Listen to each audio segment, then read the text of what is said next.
आज हम लोग बात करने वाले हैं बिहार बोर्ड क्लास 12th का जो फिजिक्स का फर्स्ट चैप्टर है उस फर्स्ट चैप्टर के बारे में। तो फर्स्ट चैप्टर का नाम है विद्युत आवेश तथा क्षेत्र।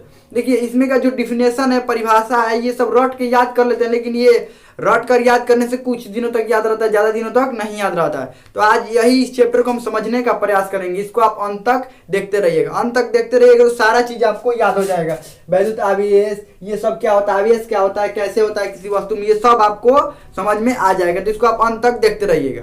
तो सबसे पहला हमारा है विद्युत आवेश। देखिए ये विद्युत आवेश तथा विद्युत क्षेत्र, तो पहले आवेश को देख लेते हैं, उसके बाद क्षेत्र को देख लेंगे। तो पहला ये आवेश क्या होता है, जिसके कारण उस वस्तु में किसी और वस्तु को आकर्षित या प्रतिकर्षित करने का गुण आ जाता है। आकर्षित या प्रतिकर्षित करने का गुण आ जाता है। देखिए जो आवेश होता है किसी भी वस्तु में आता है, या तो आकर्षित करने का या प्रतिकर्षित करने का गुण आ जाता है, उसको आवेश कहते हैं। आवेश का ऐसा भी डिफिनेशन हो सकता है कि किसी भी वस्तु को में जब विद्युत क्षेत्र या चुंबकीय क्षेत्र उत्पन्न होता है, ये आवेश के कारण ही उत्पन्न होता है।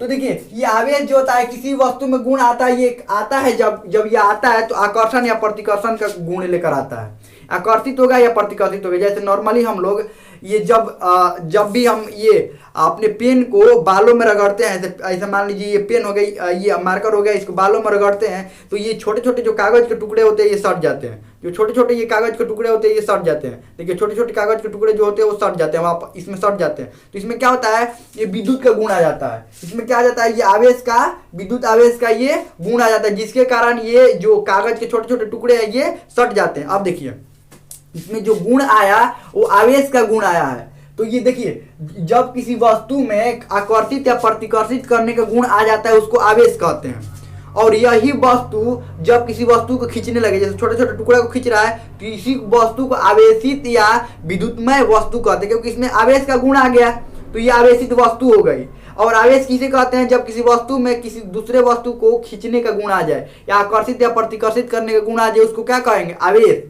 ये जब गुण इस वस्तु में आ जाता है, इस वस्तु को क्या कहेंगे, आवेशित या विद्युतमय वस्तु कहते हैं।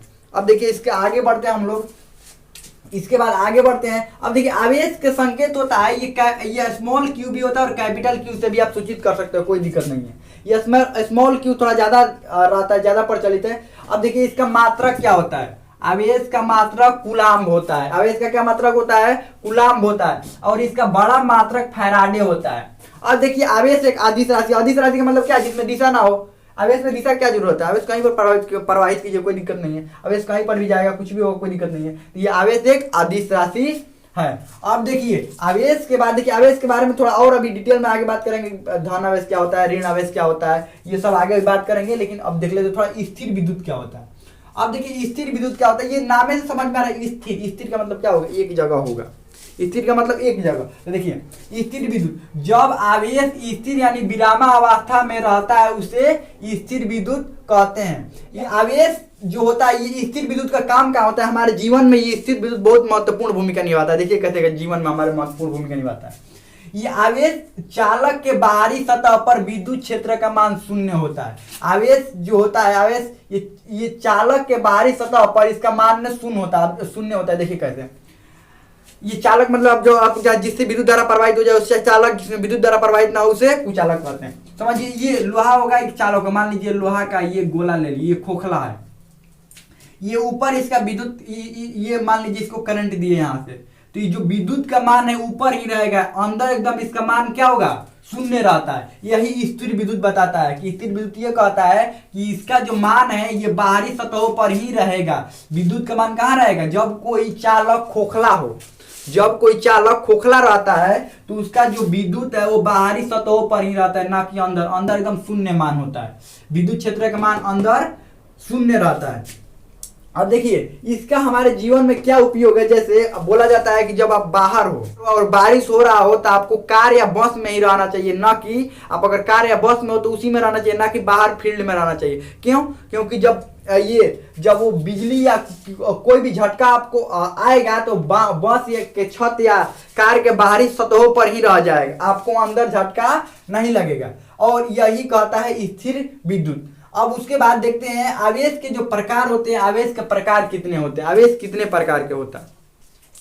तो आप लोगों को पता है आवेश दो प्रकार के होता है, धन आवेश और ऋण आवेश। अब देखिए जो थेल्स जो थे वैज्ञानिक, थेल्स ने पहली बार आवेश को जो ये आवेशित एक वस्तु को आवेशित पहली बार थेल्स ने किया था। एक वस्तु से दूसरे वस्तु को रगड़ा था तो वस्तु आवेशित हो गई थी, ये थेल्स ने किया था।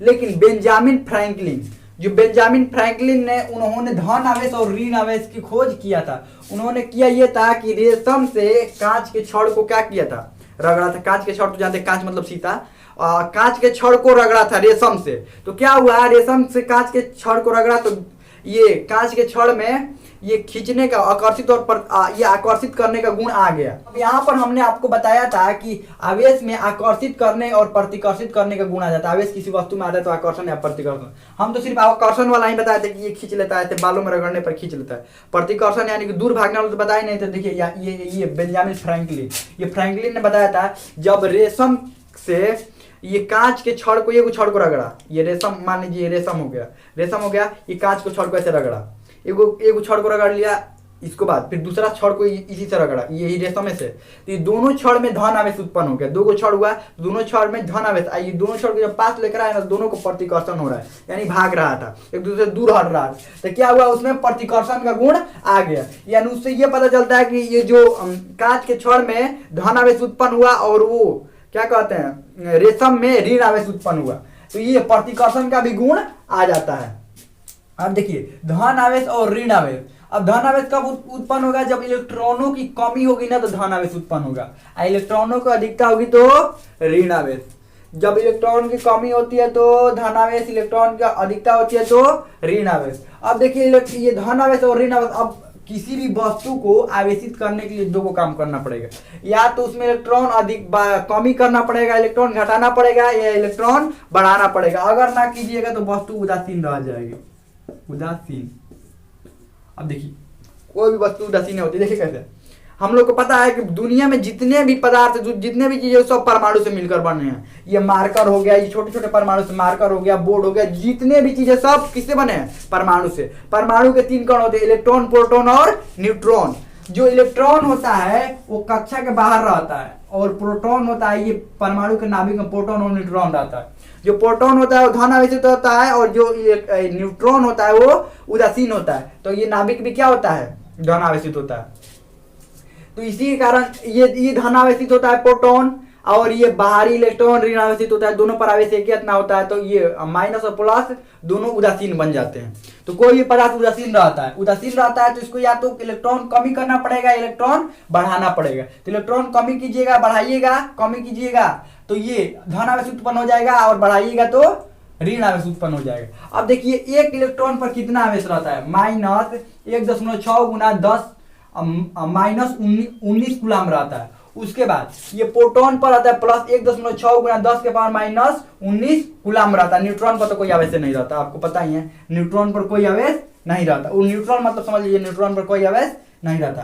अब देखिए ये क्या करता है, आवेश दो तरह का होता है, धन आवेश और ऋण आवेश। एक वस्तु में प्लस है, एक वस्तु में प्लस है, दोनों में प्लस प्लस है, तो ये दोनों दूर भागेगा, इधर मुंह करके भागेगा, इधर भागेगा, ये दोनों अलग अलग भागेंगे। क्या देखिए कि जैसे दो लोग हो गए, एक ही स्टेटस के हो गए, दोनों लोगों के पास एक ही जितना पैसा है, सब कुछ है, तो दोनों कभी एक दूसरे आना पास नहीं चाहेंगे, क्योंकि एक दूसरे से कोई कमी ही नहीं है, दोनों में कोई कमी नहीं है, तो बोलेंगे हम आपसे कम नहीं रहेंगे, वो भी बोलेगा हम आपसे कम नहीं रहेंगे, तो क्या होगा, एक दूसरे से दूर ही रहेंगे। लेकिन जो एक गरीब होगा, एक धनी होगा, तो क्या होगा, उस गरीब को पता है कि धनी से ही हमारा जरूरत पूरा होने वाला है, एक दूसरे के दूर नहीं भागेंगे। वैसे ही यहाँ पर प्लस है, ये भी प्लस है, तो एक दूसरे के दूर भागते हैं। जब एक जैसा रहेगा दूर भागेगा, एगो माइनस हो गया, एगो प्लस हो गया, तो ये क्या होगा, आकर्षण होगा। माइनस माइनस होगा तो प्रतिकर्षण होगा, और प्लस माइनस होगा तो आकर्षण होगा। यही होता है ये आवेश के बारे में। ये बात ध्यान रखना है, जब एक जैसे लोग मिलेंगे यानी प्लस प्लस मिलेगा तो प्रतिकर्षण होगा, यानी भागेगा दूर।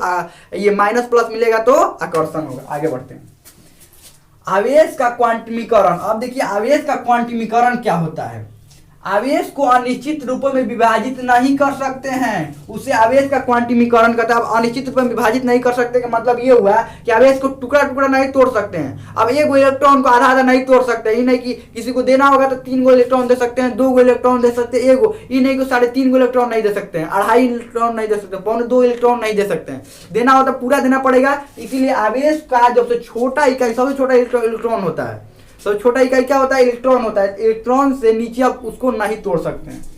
अब देखिए, आवेश की न्यूनतम मात्रा होती है, मूल आवेश होता है। ये मूल आवेश कितना? 1.6 माइनस 19 कूलम होता है। इसके बाद ध्यान रखना। अब देखिए, आवेश का एक सूत्र होता है Q बराबर Ne, ये आवेश का सूत्र होता है। हमें लगता है ये सब आपको समझ में आ गया होगा। अगर नहीं समझ में आया तो फिर इसको दोबारा देखिए, समझ में आ जाएगा।